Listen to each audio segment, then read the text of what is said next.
Subscribe now and press the bell icon. Never miss an update.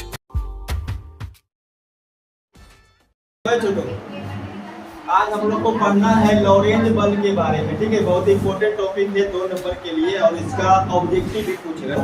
अभी तक जो charge है उसके बारे में हम लोग को क्या पता है कि अगर चार्ज को इलेक्ट्रिक फील्ड में रखेंगे तो उस इलेक्ट्रिक फील्ड के कारण भी एक बल लगेगा और उस बल का परिमाण कितना होगा। देखिए, अगर हम किसी चार्ज को इलेक्ट्रिक फील्ड ई में रखते हैं तो उस पर बल लगेगा F वेक्टर बटा Q, और यहाँ से अगर आप F निकालिएगा तो F vector equal to Q गुना E।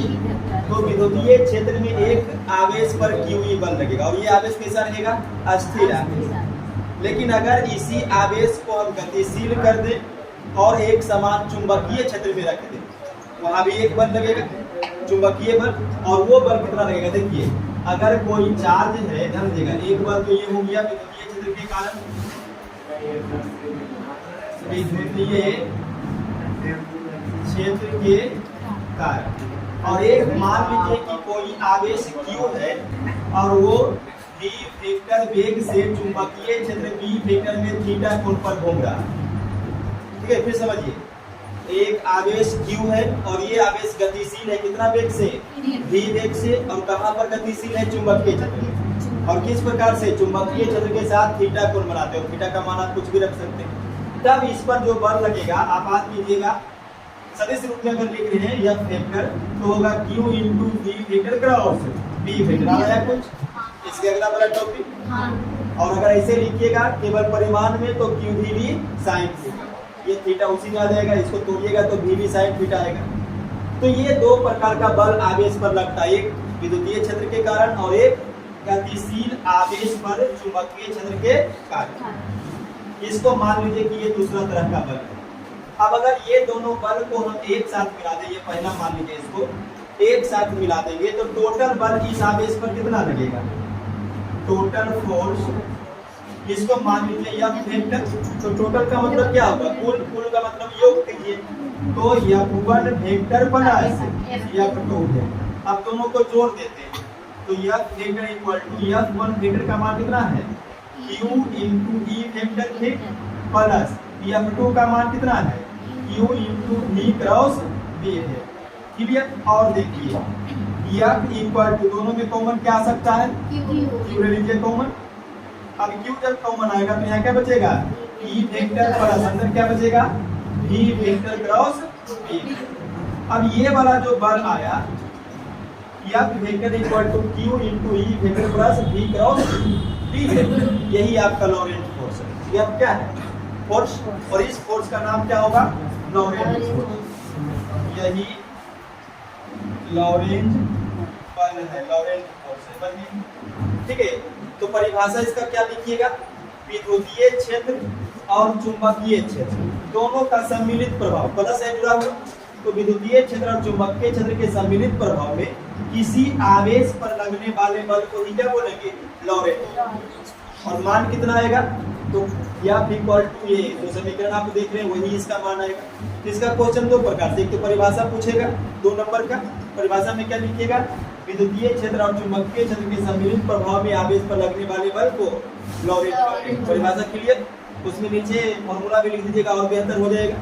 और एक ऑब्जेक्टिव पूछेगा, इनमें से लॉरेंज बल क्या है, 4 ऑप्शन रहेगा, ये वाला ऑप्शन याद कर लीजिएगा।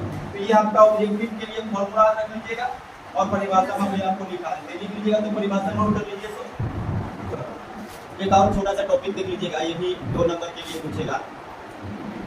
2 टॉपिक हम लोग देखेंगे इसमें, ठीक है। एक तो फ्लेमिंग का दक्षिण हस्त नियम, दक्षिण मतलब दाहिना, ठीक है, दक्षिण हस्त नियम देखेंगे, और एक हम लोग देखेंगे, ये भी इम्पोर्टेंट टॉपिक है, दोनों की बात समझ लेंगे। ठीक है, फ्लेमिंग का वाम हस्त नियम, यानी बायां हाथ का नियम।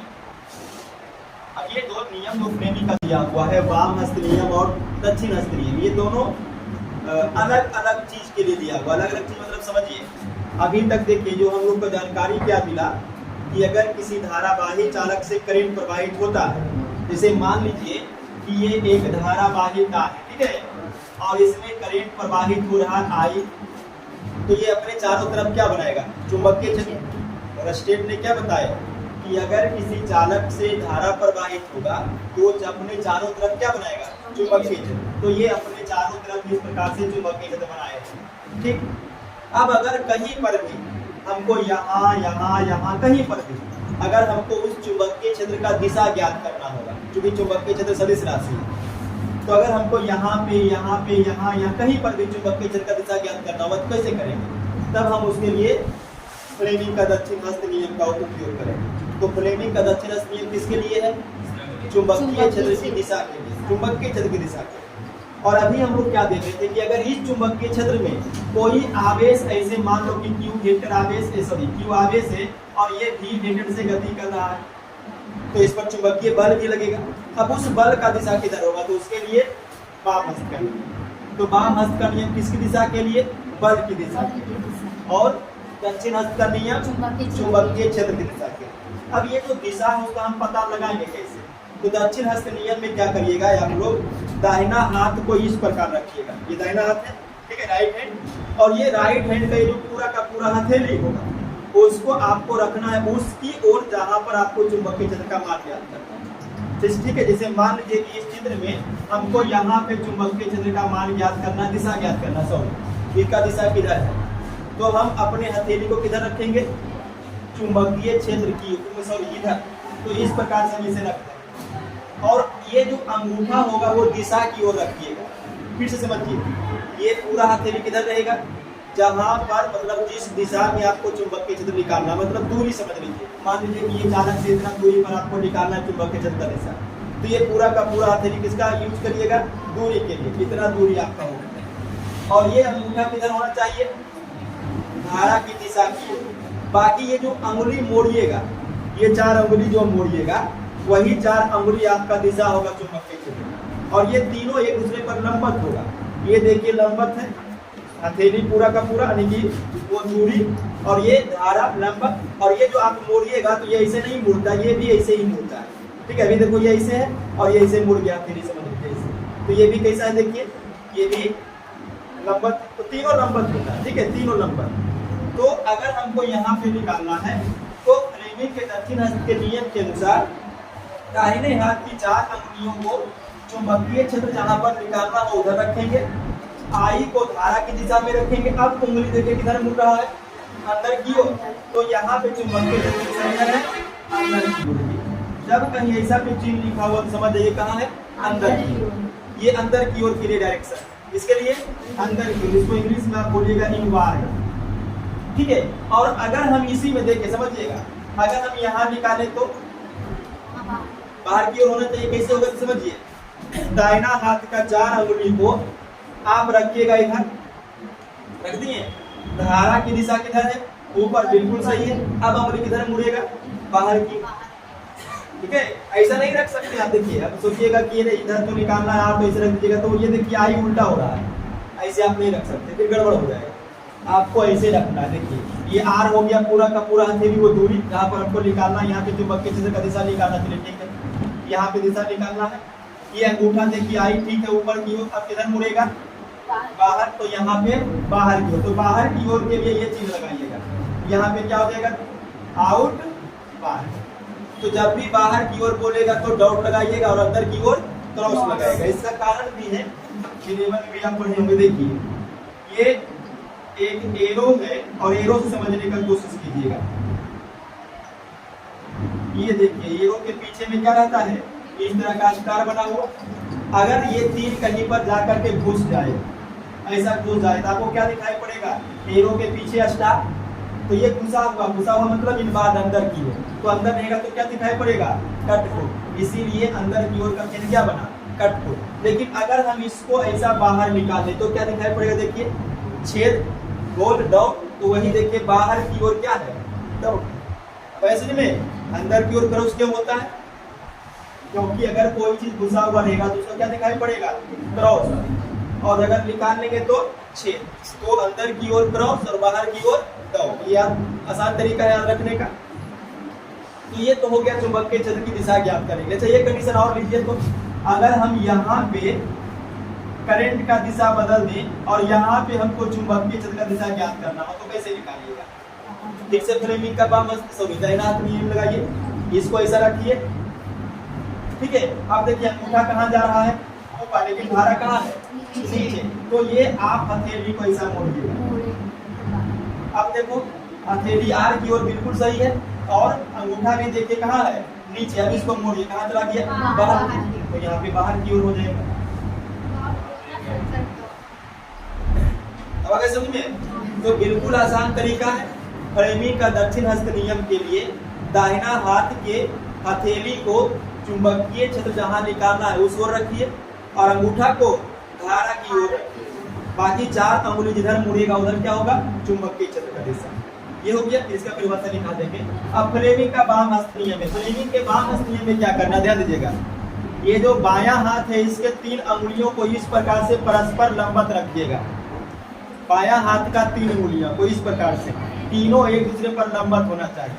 अब अगर तीनों दूसरे पर लंबवत है तो इसमें देखिए ये याद रखिएगा, देखिए F B I, F force के लिए, बी मैग्नेटिक फील्ड के लिए, और आई करंट के लिए। बस यही नियम है, ठीक है। यानी यदि हम बाएं हाथ के 3 उंगलियों को परस्पर लंबवत इस प्रकार रखें कि ये क्या इसका नाम है, मध्यमा, ठीक है, और ये 4 फिंगर यानी तर्जनी, और ये अंगूठा।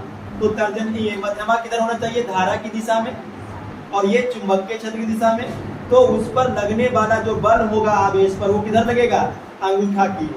ये आपका बल का दिशा के लिए, देखिए समझिए, ये चुंबकीय क्षेत्र की दिशा के लिए और ये बल की दिशा के लिए। तो इसमें बल कौन सा है, अंगूठा।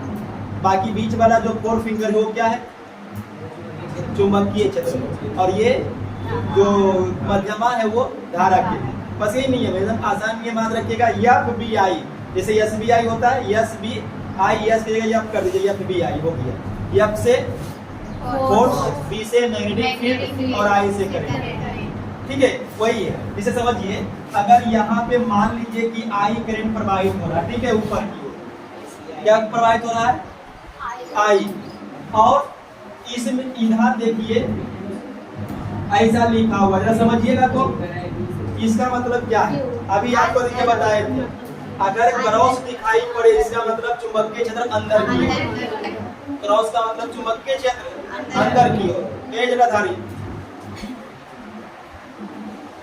चुंबकीय क्षेत्र किधर है, अंदर की ओर, और करंट कहाँ है, ऊपर की ओर। और ये करंट मान लीजिए कि एक चालक में प्रवाहित हो रहा है, इस चालक का नाम ए बी है। अब इस चालक पर बल लगेगा, अगर इस चालक पर बल लगेगा, जैसे अभी हम लोग देखे थे कि अगर किसी धारावाही चालक को हम चुंबकीय क्षेत्र में रख दें तो उस पर एक बल लगेगा। अगर उस पर बल लगेगा तो बल का दिशा होगा किधर, फ्लेमिंग का बाम हस्त नियम का सहारा लीजिए।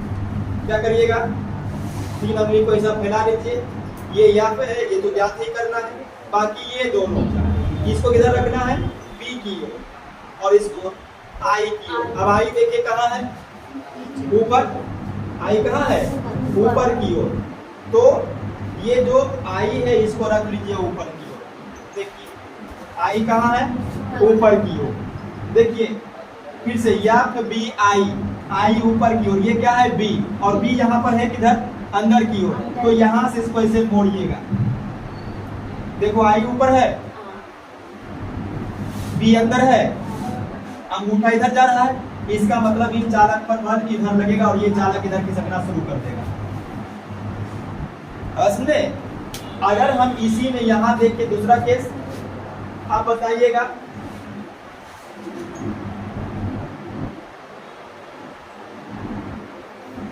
कोई चालक ए बी है और इसमें ऐसे धारा प्रवाहित हो रहा है, फिर से निकालिए, बल तो लगेगा, किधर लगेगा, ऊपर नीचे अंदर बाहर, किधर लगेगा, फ्लेमिंग का बाम हस्त नियम है।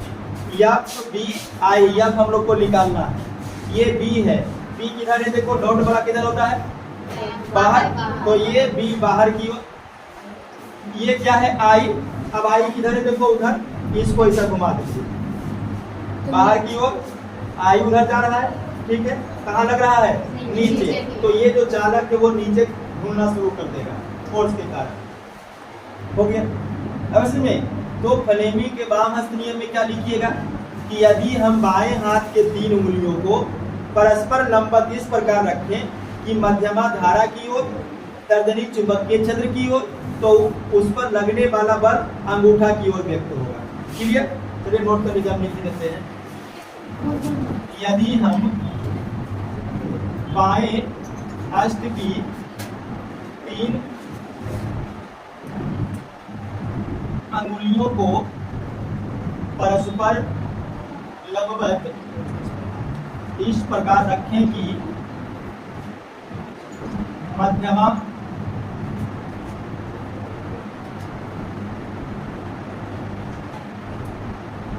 धारा की दिशा में तर्जनी चुंबकीय क्षेत्र की दिशा में हो, तो अंगूठे की दिशा बल की दिशा को दर्शाता है। ओके।